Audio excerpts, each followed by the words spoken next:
Amazing love. How can it be that you, my King, would die for me? That is amazing, isn't it? That he would do that for us. Wow. Well, happy Easter to you. Nathan Zahner was 14 years old, and he wanted to do an exciting science project. And so what he did, he started a petition to outlaw a substance called dihydrogen monoxide. Dihydrogen monoxide. He said that this substance accelerates corrosion and rusting of many metals, may cause severe burns. It's used as an industrial solvent, coolant in the production of styrofoam, and as a fire retardant. So he started a petition to outlaw dihydrogen monoxide. Who would like to sign that petition? Who's going to get behind him and outlaw dihydrogen monoxide? Who's with me? Nobody? You know why? What is dihydrogen monoxide? What's another name for it? Water. That is water. It's H2O. But you call it by a different name and it sounds serious. It sounds dangerous. But it is simply water. H2O. Names are important, aren't they? Names are personal to us. There are some parents that had fun naming their children. For instance, the Baum family named their son Adam. Adam Baum. The Ranger family named their son Forrest. The Showers family named their daughter April. April Showers. This is probably one of the worst ones. The Wire family named their daughter Barb. That's not funny, is it? If you have to live with that name. The Spades family named their son Asa. The Lynn family named their daughter Amanda. Amanda Lynn.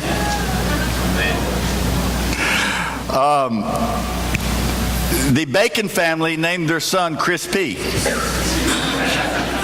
Imagine living with that for the rest of your life. Last but not least, the Druff family named their son Dan. Isn't that terrible? To go through life as dandruff?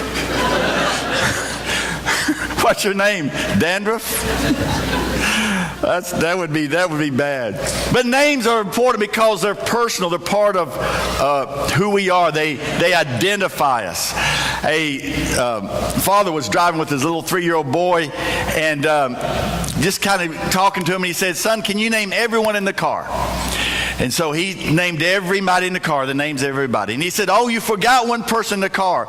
Is God in the car with us?" He said, "Yes, God is in the car with us." "Do you know what God's other name is?" And he thought for a minute. He says, "I know what God's last name is." And the dad said, "I didn't know God had a last name, but that's great. What is God's last name?" He said, "Bless America." Names are important. They're personal. They're unique. They identify us. And names are also very, very powerful. In the 1980s, there was a move in the United States to build a monument, a memorial to the Vietnam War, to the people, the men and women who died. And so a call went out and different architects gave their ideas for what this monument should look like. And the monument that won, as you know, what became the Vietnam Memorial. And at first people said that's not a monument. That's not, how does that, memorialize the people? But as the years have passed, it's become a very important healing part because all it is a piece of black granite. But on that black granite is what? Etched in there? Names. And if you go to the Vietnam Memorial, no matter when you go there, there is somebody there looking for what? A name. A name. I knew this person. In fact, there was a lady in our church, and my family was going to Washington. And she said, would you do one thing for me? I said, sure, I'd be glad to. She said, my son died in Vietnam, and I knew that. She said, find his name for me and etch it on a piece of paper. And I said, I'd be glad to. And so I searched the names. I found the date. You know, they were arranged by date. I found the date. I found his name. Took a piece of paper and put it up there and took a pencil and etched it. And I brought it back to her. And she took that and put it in a frame and put it in her house. And it was there till the day she passed away. A name. But not just any name. This was her son. And imagine the feeling that she looked at, or she felt when she looked at and saw that name. Names are powerful, aren't they? Because they identify us for who we are and what we are. We traveled one time to New York City, and we went to Ellis Island. And while we were there, I started looking through the records on Ellis Island. What was I looking for? A name. I was looking for a name. And I found the name Milan Dekich. My grandfather, who had come over from Yugoslavia when he was just a little boy and had come through Ellis Island. And there was his name listed on Ellis Island. I can't describe to you the emotion, the feeling I felt. It almost like I went back in time and I was able to reach out and touch him to see that name there. I never met him. He died the year that I was born. But to see that name, his name, my name, I'm the same name. That's my father's name. And there was this name right there. And all of a sudden, as if those years didn't exist, and I was back in time, and there he was, there on Ellis Island, a young boy just arriving in this new country. His name. Names carry a lot of weight because they're names. There's a scene out of Romeo and Juliet. Y'all are a cultured group, aren't you? You've heard of that Shakespeare play, perhaps. And Juliet says, "Oh, Romeo, Romeo, wherefore art thou, Romeo? Deny thy father, refuse thy name, or if thou wilt not, be sworn my love, and I'll no longer be a Capulet." Romeo says, "Shall I hear more, or shall I speak at this?" But Juliet says, "'Tis but thy name that is my enemy. Thou art myself, though not a Montague." What's a Montague? It's not a hand or a foot, nor arm, nor face, nor any other part belonging to a man. Oh, be some other name. What's a name?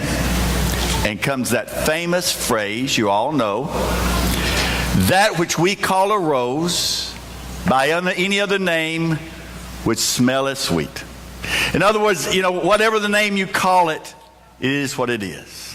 Names are very powerful and important. So, we're going to look at a story today. And I was thinking as I was preparing for this, because Easter, let me ask you this. How many of you came in today wondering, I wonder what he's going to preach on today? I don't know. He's such a wild and crazy guy. What is he going to preach on today? What's he going to pull? Did you come in wondering what I was going to preach on today? How many of you came here expecting to hear a sermon on the resurrection? Sure you did, because it's Easter, right? How many of you have heard a sermon on the resurrection before? Many, many times. And so I was thinking to myself, what can I say that's different, that's unique? What can I say that hasn't been said before? And so I hope that today that this would be special and unique to you, that you would understand the point that I'm trying to make. So if you have your Bibles, look with me to John, the 20th chapter, verse 11. Now Mary stood outside the tomb crying, and as she wept, she bent over to look into the tomb. And she saw two angels in white, seated where Jesus' body had been. One of them the head, the other at the foot. And they asked her, "Woman, why are you crying?" She said, "They've taken away the eschatological manifestation of the proposed Messiah of the Israelite nation." No? Is that not what it says? What does it say? They've taken away what? What? The Lord? My Lord. They've taken away what? My Lord. It's personal. It's personal with her. It's not just some objective, abject idea or person. It's what? My Lord. It's a personal relationship that she has. My Lord. And I don't know where they put him. At this, she turned around and saw Jesus standing there.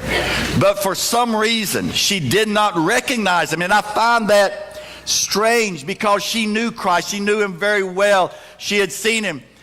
And there he is standing there. But for some reason, she doesn't recognize him. Maybe, the tears are her eyes are not in focus, or it's a blurred. I don't know what it is. But she doesn't recognize him.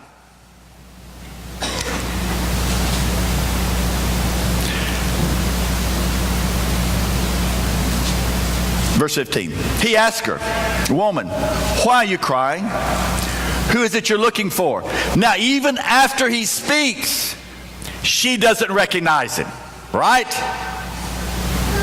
Thinking he is the gardener, she doesn't recognize, she doesn't know who it is. She said, "Sir, if you carried him away, tell me where you've put him, and I will go and get him." And Jesus said to her, "Mary." What does Mary represent? What is that? What? Her name. He calls her by her name.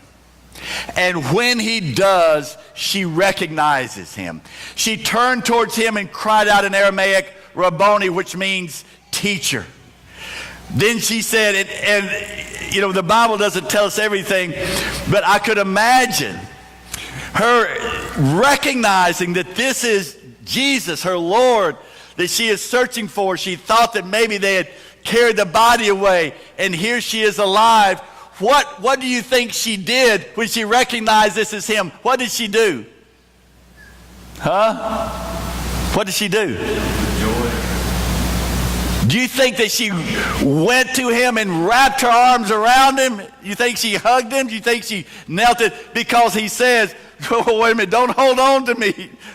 Don't be holding on to me. I'm not ascended to the Father." So I just see her that with an expression of joy and happiness, she wrapped her arms around him because she had recognized him as her Lord.